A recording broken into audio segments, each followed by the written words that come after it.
bottom one, and that's what we came up with.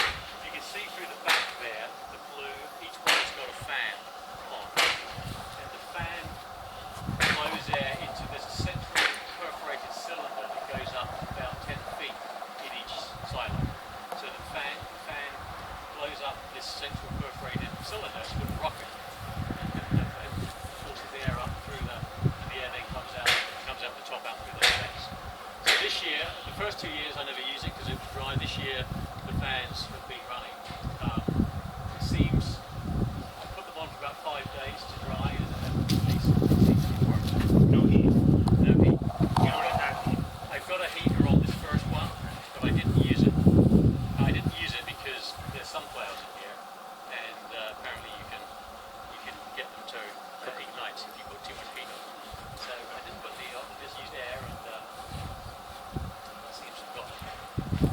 So that's a non-standard setup. That was going freestyle. Basically, the fans and the rockets inside come from one company. The bins, as you can see, come from Farmer Boy. Farmer Boy were great. They would happily put those things in them, but that didn't come. They didn't come as a like you buy them off the shelf. That was after a bit of research to figure out what would work, and I think it worked. It's only 3 years, so it's not definitive, but it's dead easy to clean out. So along the bottom is a flex auger, and you can see it goes up back in the hole and goes into the vents. The flaw with this system, which you've probably spotted already, is getting samples out is sort of impossible. You can take it out the bottom, of course, you can go up the top, but you can't get much out of it. So that, if anybody's got bright ideas on that, that would be welcome. But that's the flaw with the system. It's not easy, well, it's almost impossible actually to sample the grain once it's in there. So, let me ask you a couple of questions. You talked about, months between grains. Let's talk a little bit about sanitation, the first part of grain management. So you're doing a lot of different crops, right? right. Are you able to clean your combine out pretty well? I mean, combines are kind of hard to clean. Depends who's asking. The organic people, yes, absolutely. So what comes out, aside with cleaning out the different grains, bugs can reside in your machinery, okay, or in your wagon, or in augers, or anywhere. So sanitation is, the first step. And this isn't great for that either, right? Because you can't get those things. If you do, you're not going to get them. So I think the carbon dioxide or maybe the ozone is something I'm going to look into to fumigate. But the downside with this system is, but maybe more, is you can't get inside. So that's something to be aware of. Is the flex auger easy enough to pull away and get to the bottom? I haven't done so yet. It'll be a winter job, certainly. Yeah, it's not. That's all fairly. There's nothing there too mechanical to take off. I think one thing to look at is whether you can get doors made to go in and climb in. I mean, if you could take one of those panels off, actually, that might be the easiest way to do it. But it's not trivial. You're not doing that between days. Stuart, do you think if you had more varieties going and you were harvesting at the same time, could you in theory layer them? Or is I've never tried. It won't. You're going to get some mixed in. Yeah, you're gonna get a mix. You can't 'Cause unload. when it when unloads, it unloads, I see it takes from the center. takes from the center. Yep. Unless you put the diverter in the bottom, it's pulling down the center of the wheel. Put the diverter in the bottom of that, it'll draw it down the sidewall and come down level. But Well, it's still actually, gonna mix. he said they have a piece going up through the center, right? 10 feet? It only goes up to about the height of the stands of the feet. That's the only. And it goes right to the bottom? It goes right to the bottom, right. So that's going to draw from the sides then. Ernst Seed Company uses old-fashioned standard bins, and they do, because they have like 250 different varieties, they do layer their bins somehow. So on a hopper bottom bin, the grain is moving down, the whole grain mass is moving down together. So you're going to get a little mixing at the interface. On a flat bottom bin where we're drawing from the center, that's where you get a center draw and then the side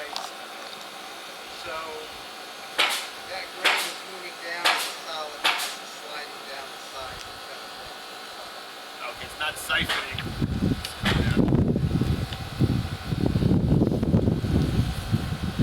Okay, any other questions? Otherwise we'll go inside. When you're drying with just the fans and no heat, do you leave them on night and day or turn them off for high humidity? That's if it's really high humidity, I turn them off, but otherwise I leave them on. The fans are oversized for the bins. That's not because I planned that. It's because that's the smallest fans I can get at the bins.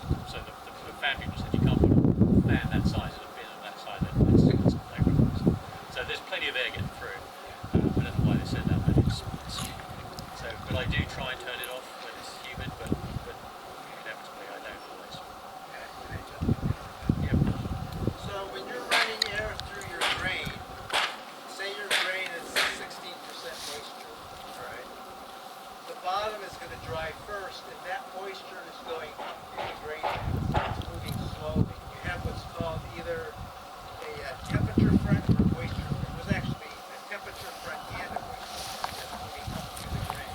So if you have one day of humid weather, shut that fan off, all that moisture is going to sit right there in the middle of your bin, and that's how you get a big front. So you want to keep that fan going night and day, and you don't want to shut it off until the entire mass of the drain is changed the temperature when you've got that. So unless you know, you got to look at the weather, but unless you have some really horrible weather, and it's easier for the grain to lose the moisture than for it to gain moisture.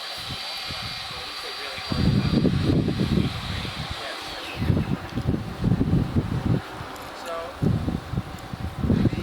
So a couple of you I haven't been able to talk to since you just came in. On the table there's two stacks of folders. Take one from each stack. One of them is basic storage management, and it talks more about aeration, some of the technical aspects of it. So we talked about Screen there, the bottom screen is there, the other one is just behind here. We can run it if you want to. It's important so above there is, they call that a surge bin. It's very difficult, really sort of impossible to control the speed with an auger. You need something with a sliding gate or something to have an even flow. You can't do it straight from an auger. In this particular system, it's designed for flexibility. So you saw the flex auger, you can see it at the top there, that's coming in from underneath the three bins. I can also fill the surge bin by just regular portable for doing small batches, a gravity wagon. And then you may or may not have seen it outside, but just the other side of the wall here is a bucket elevator. And that drops it into the top there through that spout coming through the roof. So for bringing in gravity wagons or bringing it into the bottom of that vertical elevator for doing it during harvest time. So there's basically three ways to run this thing. During the winter and during now, it's basically, as I said earlier, doing it on demand, bringing it in from the skies through the flame cooker. So the grain basically works its way through the three sieves.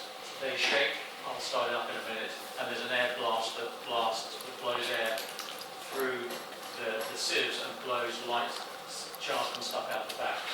The clean grain drops out at the bottom, gets captured by this short horizontal or nearly horizontal conveyor and drops it into this bucket elevator here, which drops it into another surge bin, and then this is your bag, and that's where the clean grain goes. It's on a scale, so we tear it so we know how much is in there. So that means we can basically do a ton or two or three on demand. That's what I'm saying. Just straight in here, then goes onto the wagon or whoever picking it up while I deliver it. Otherwise, it stays in the hoppers, safe and secure. Aaron, did you want to start off? So it just goes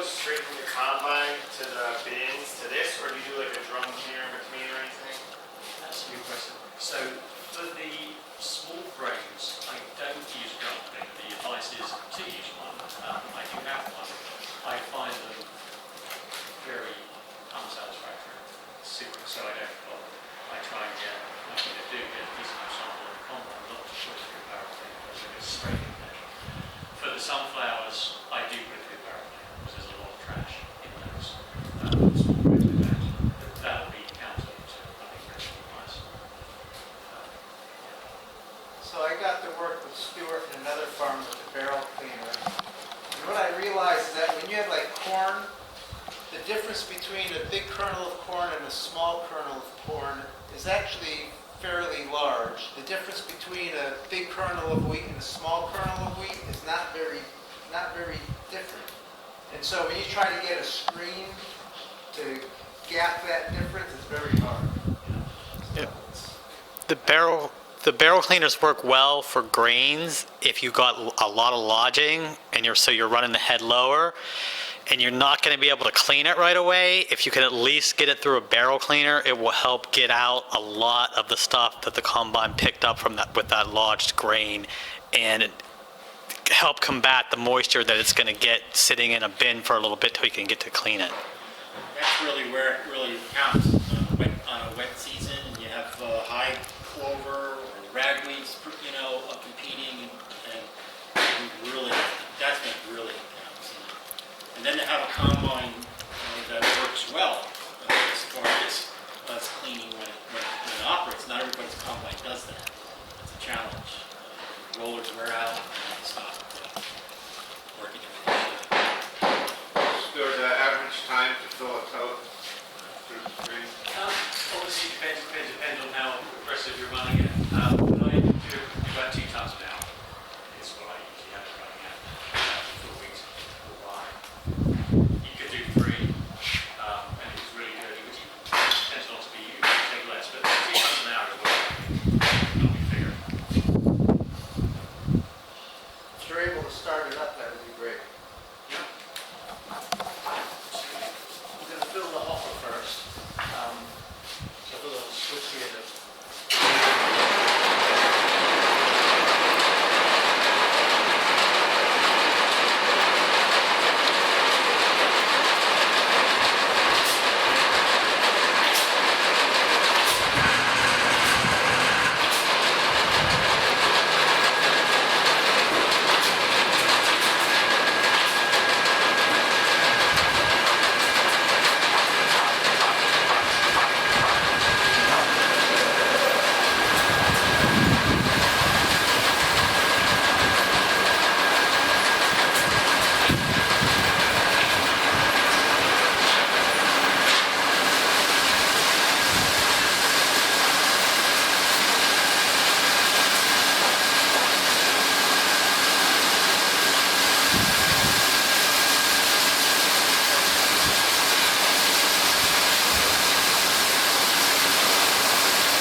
very finicky. So what the various adjustments are, there's a slide down here which I was moving to adjust. So as you may have seen with felt, there's a big fan in here, an air blast that comes up through this. This is a perforated, this is a screen. And the whole idea is that the material as it comes down gets levitated by the air blast coming through. So it's supposed to be it's supposed to be a fluidized bed. The material is basically just floating above the bed here because of the power of the industry, which is adjustable. The other thing that is adjustable is the tilt that way and the pitch that way. So the idea is the whole bed is covered, which it wasn't then, so that wasn't a great demonstration. But the whole bed is covered, so you've got various handles here to change the tilt and the pitch. So the idea is that the heavy, so when this is being done properly, the stone's heavy material comes up, travels further because it's heavier and runs up along the top, and you would capture here. You actually, what I normally do is have it just so the really heavy things come in this little bit here, and then the next cut would be the good material, and these literally you can see the slide to get the cuts that you want. And then this is normally, there's another one that should be here, goes through again. So it's very difficult. It took me a long while to get this set, and it's needless to say, for every different crop it's different. It takes a lot of time and patience to get this thing operating successfully. But when it does, it works well. It's not like that switch on and go. This takes time to get to master.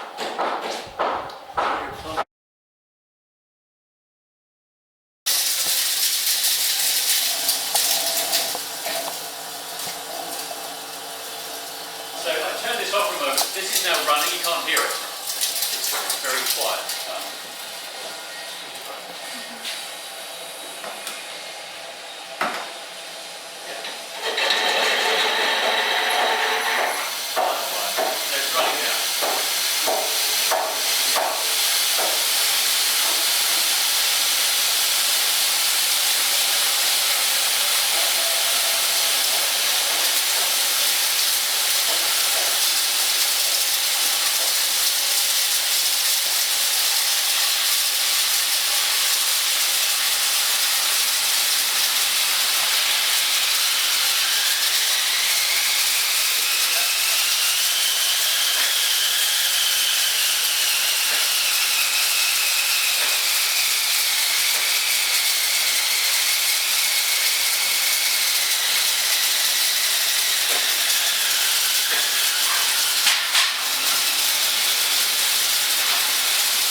So if you look at this is the dehulled fine cord, so it's not a perfect, what you can see in here is grain that is perfectly dehulled and others that is not.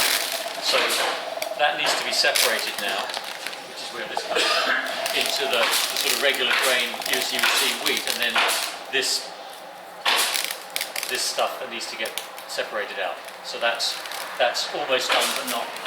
I'll show you what it looks like beforehand.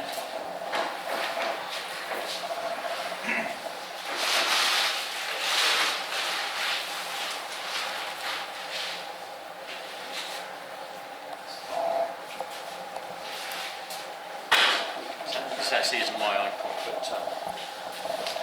but that's what it looks like before, with the hull on, and then obviously with the hull off. That's the difference.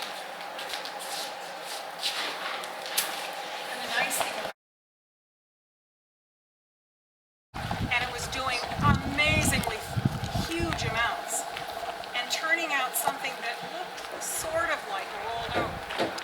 So some Mennonite farmers helped me redesign it into an oak roller, trying to make something that's affordable for farmers that want to get into artisan grain production and processing.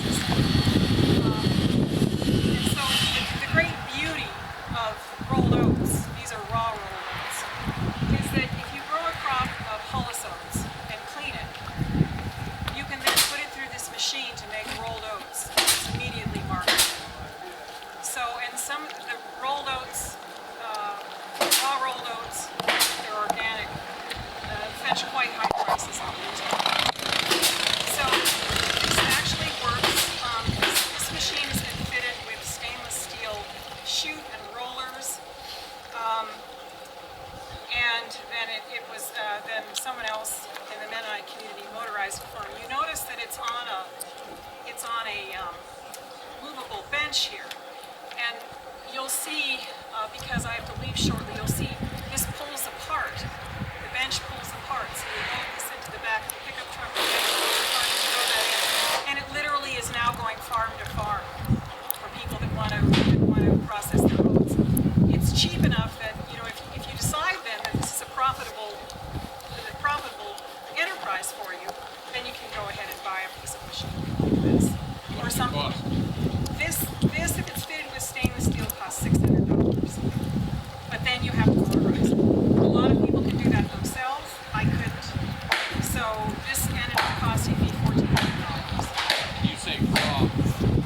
Yeah, You because emphasize raw at the times. What's yeah, so a lot of people buy it because it's raw. The Quaker oats you get in the supermarket are steam treated.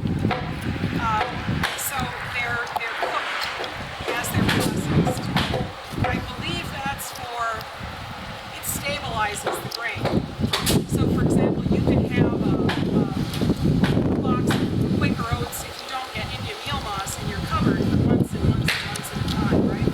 These raw roll oats, nothing happens. They just are combined, they're clean, and they're rolled.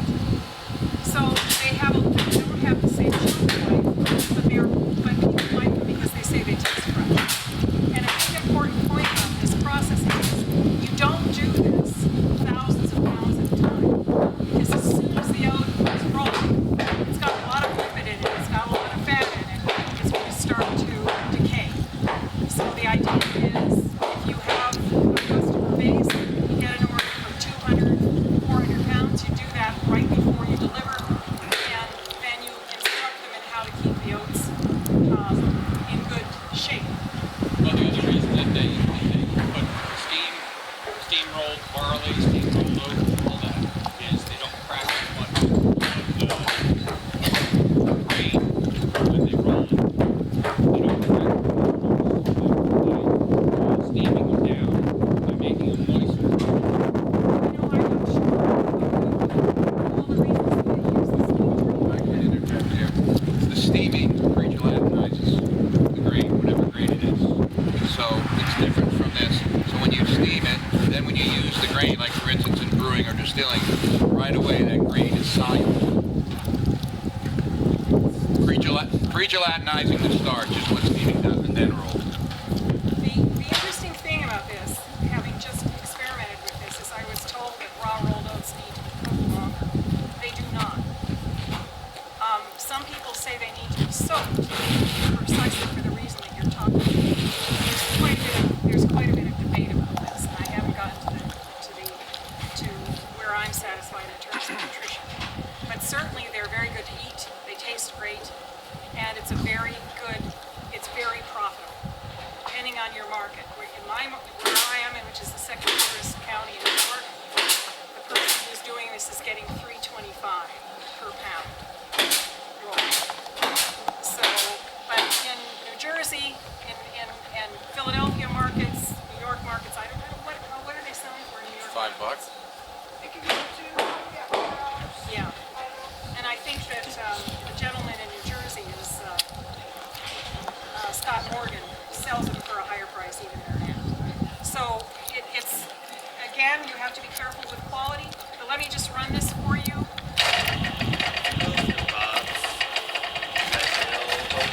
Variety matters.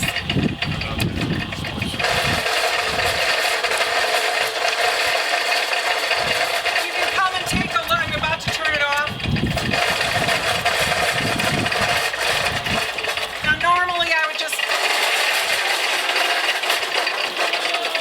Let's eat some. Oh, they look great. let me turn it off so nobody You gets. can put them right in a cookie.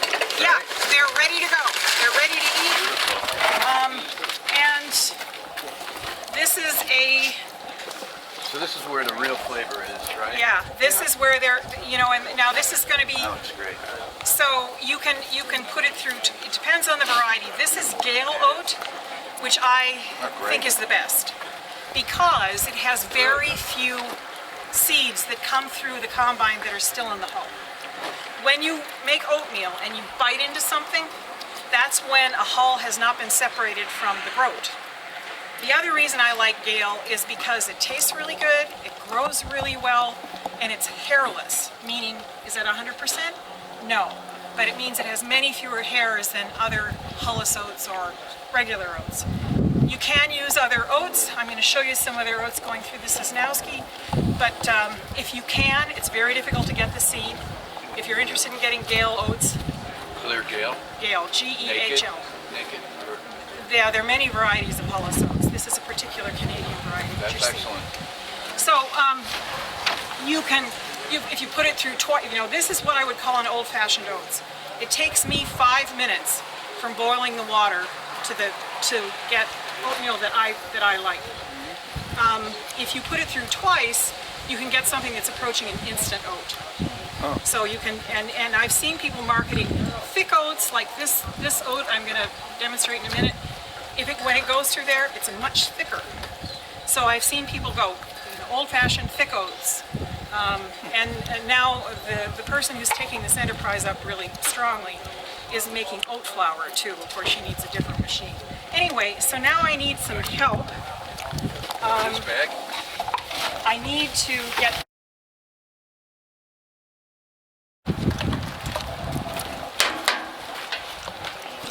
You can also shift the. You can adjust the two rolls. Yeah. Yeah. You have one of these. This is 3.0. This is with stainless steel fittings, and he now makes one that's twice as big. But I like that size because when you're rolling oats, you don't need to roll heads. I guess if you make oats, you need to roll a lot of oats. Side by side. Or do you want to just do your sweet?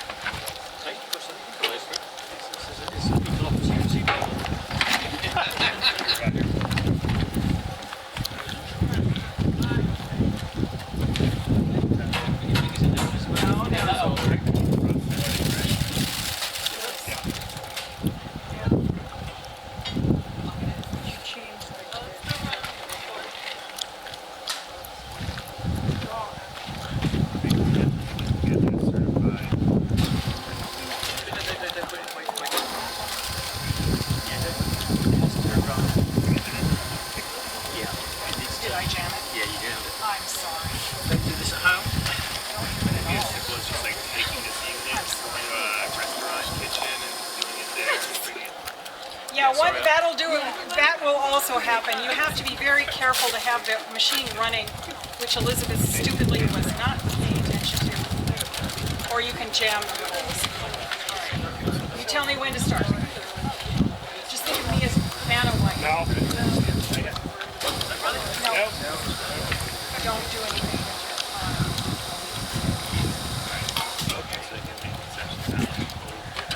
Think of me as a Vanna White you can't smell.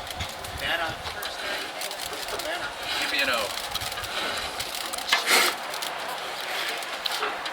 And real quickly.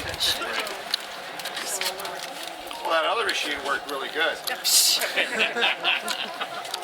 This cost him probably $75. Oh, yeah, let's get it fixed, Stuart. God, Did you hurt blood is a...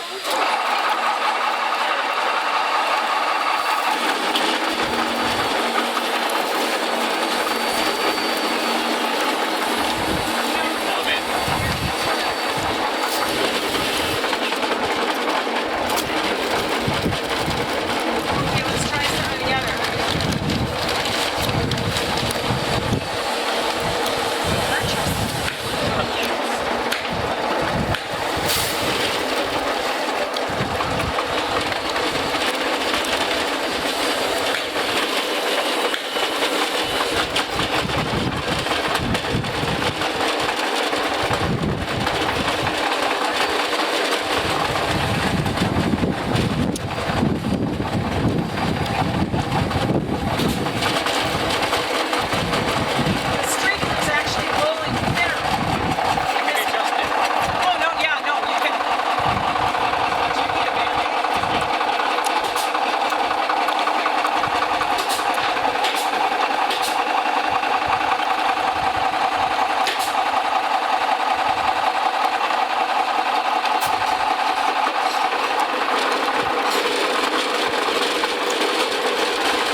just hurt himself trying to make up for my mistake.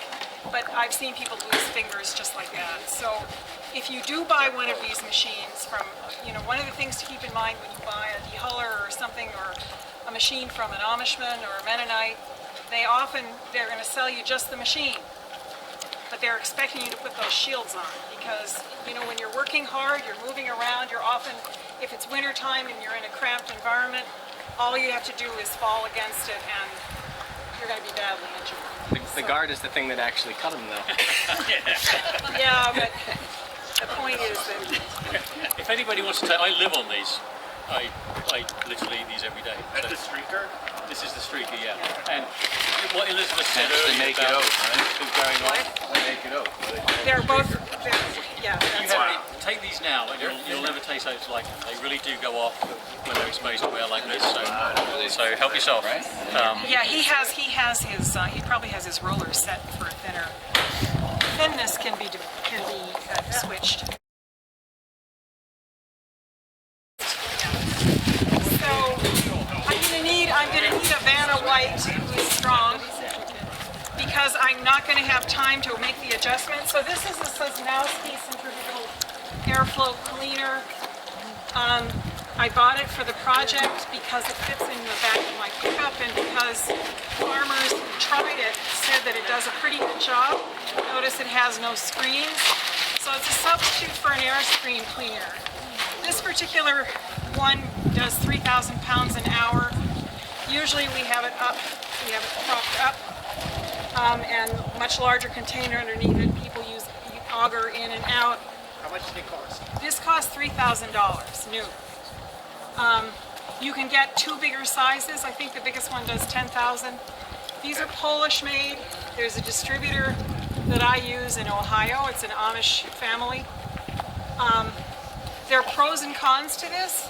So far, the only grain that I've put through this, or farmers that have put through this, that doesn't work is buckwheat. Buckwheat tends to start shattering and even grinding in the machine. Everything else works really well. We've tried it with rye, barley, wheat, oats, einkorn, spelt. The only problem you'll have is if the grain is badly combined, meaning they're not just the small pieces of stock. There's large. If your combine wasn't working or something, it's not going to do a good job. Does this do as good a job as this air screen cleaner?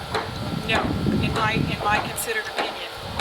But it doesn't take as much, and I like it because it's if you have a reasonable crop, it doesn't have really bizarre things in it. It's going to do a decent job. And the other thing that I've been told is that people are using this instead of a rotary cleaner. So a good friend of mine who's been growing grains for 15 years, perennially has trouble with ragweed in spring wheat. And before she was aware of it, she brought it in, she tested the moisture, it was 13%. She put it in storage, didn't think about it. And then when she sent it to the mill, they said, oh no, this is off flavor.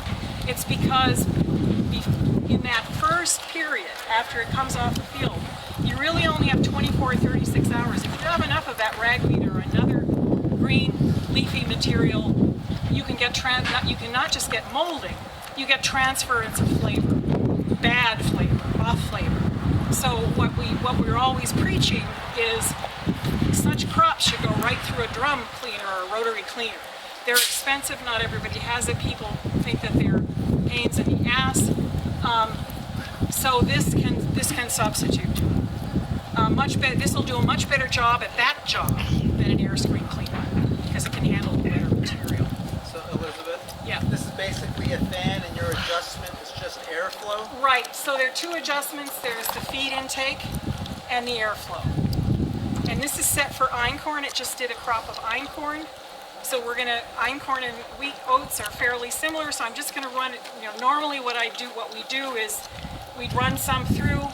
This is where the good stuff comes out. This is the dross. And normally we'd have a bag strapped around that, but then you have to take the bag off, you look at it, and put it back on.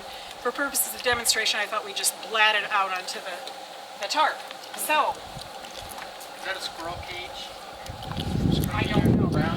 But if you'd like to see what it looks like underneath, well, maybe I have a picture. you have a picture. I find the hardest thing to do, again, this is motorized. It's just a flat plate with some stuff. I don't even know how it works. Or something.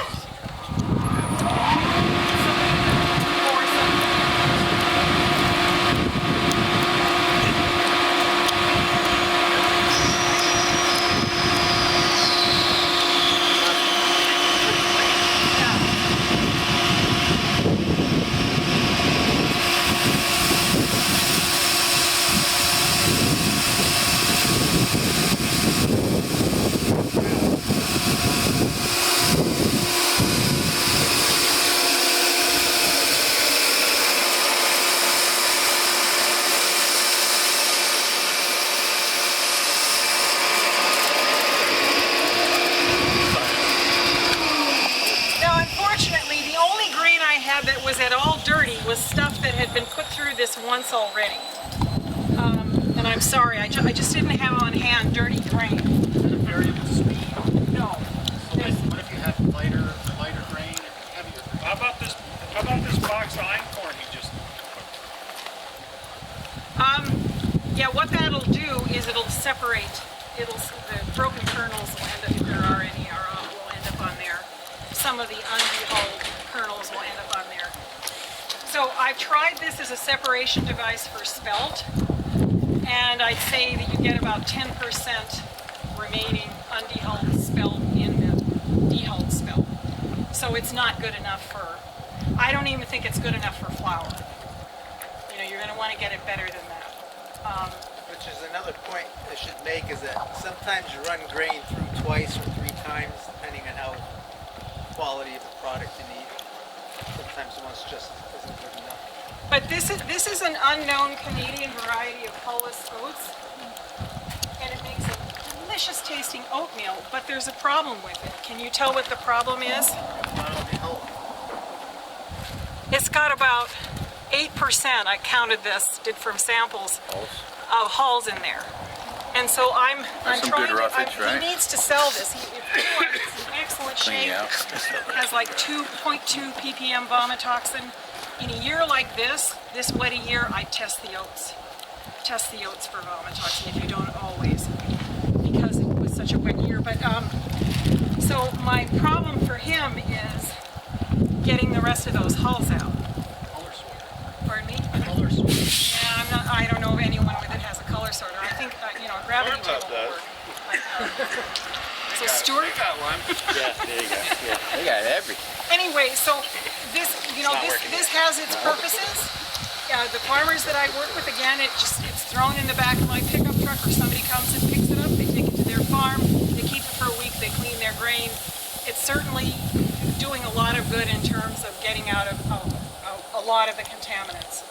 But it will not be as precise.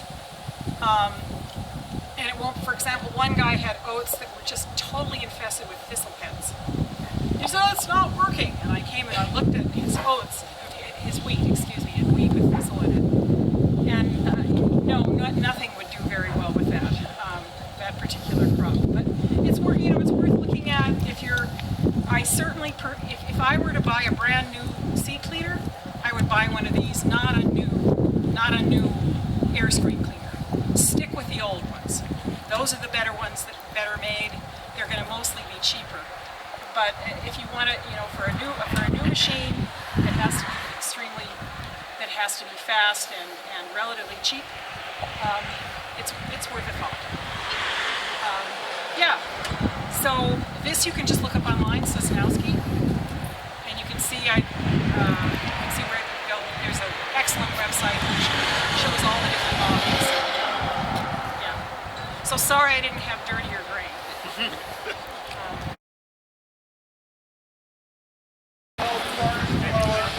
I'm controlling the airflow down here on the blower. The picture in your folder has got a cone at the top with a flap that adjusts the airflow at the top of the column. So this is just blowing air through, and right in here is a screen. I cut a screen. I first cut my oval and then traced it on my screen, and I just glued it in there. I think the better method would be to actually cut that fitting in half and put a screen there and glue it back together and add a couple screws. Or you could just make one out of wood like in your folder. But anyway, it's fairly simple.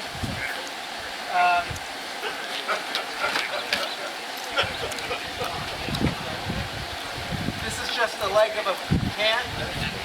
Kind of keeps the air from coming back through. I have some corn and rye seed, which is actually, very different in size and shape, and so this is easy, but I'm going to try something a little harder. This is what we just dehull.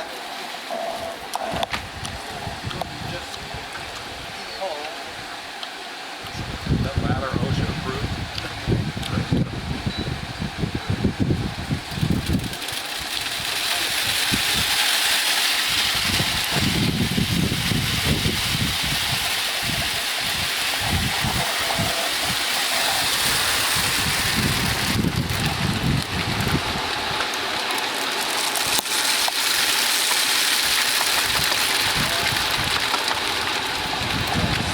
So, let's see what we have here.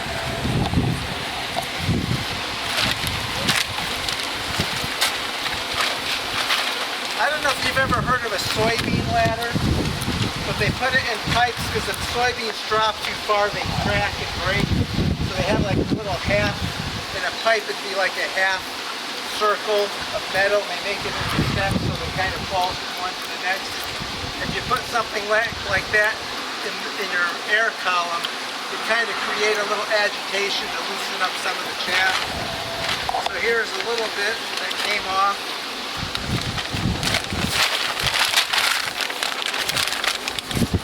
I don't know if you can see that in there.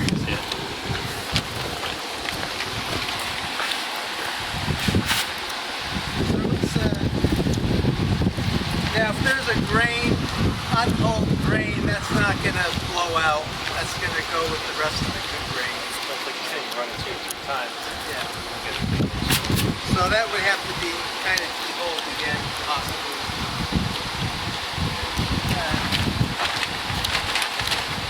The corn, that's, I set that up so it would work really great, and it does.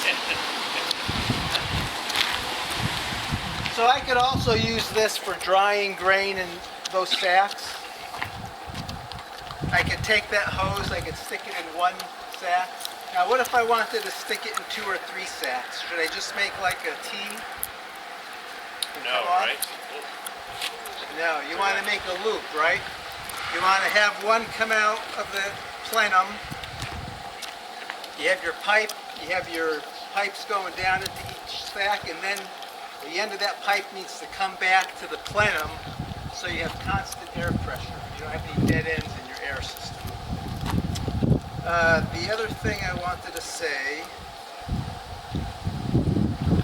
I just forgot. Anyway, this here is a little flap on the top. I could let air out there as well. Oh, so what's the safety problem with this? Static. That is not a blower made for high dust situations. That's just a furnace blower. So that's a safety issue.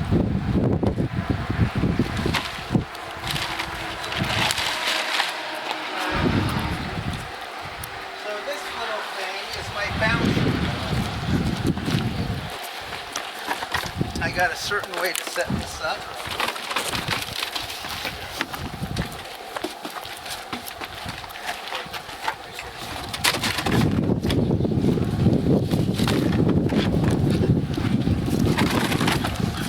As long as the wind doesn't blow, we'll be okay.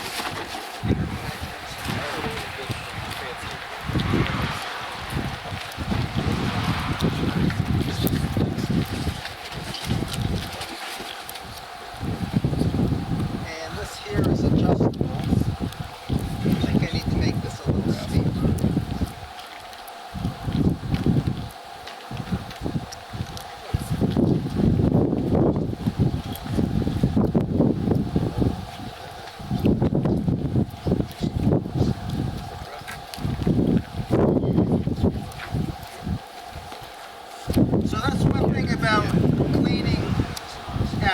is you kind of want infinite adjustability if you can get it.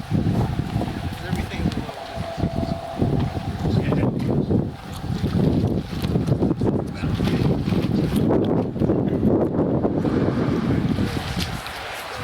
Now I've tried to separate grain bounces. There's a reason why this isn't a prominent type of method. Grain bounces and it just scatters. So in specific situations, it's pretty good. Put all the effort into it, so you're going to get the logic. So this is some. Actually, I think I got some rye in here, but this is wheat and rye and some seed heads.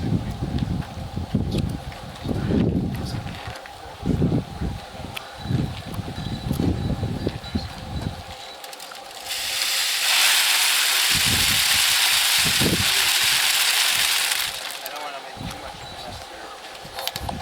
So this is, of course, I'd have to spend about half an hour adjusting this, but I have mostly seed heads, a few seed heads, and no seed heads. Alright. So, it's just, it's a concept.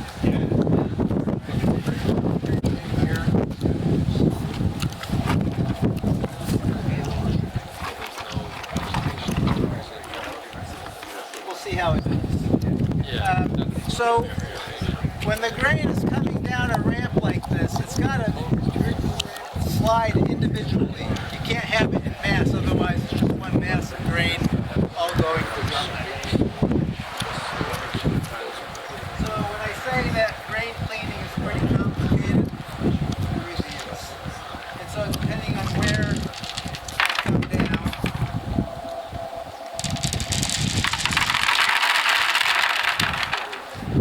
I'm just going to do a little bit because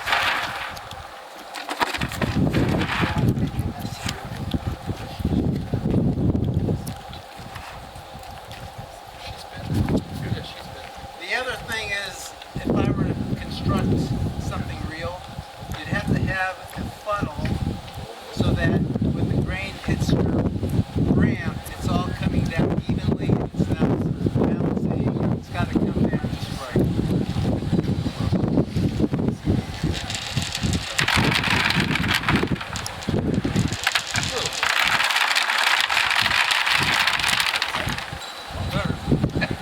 So, I did get it to work, you get the idea.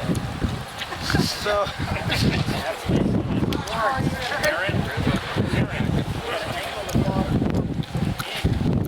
Two boards on the side, the guides?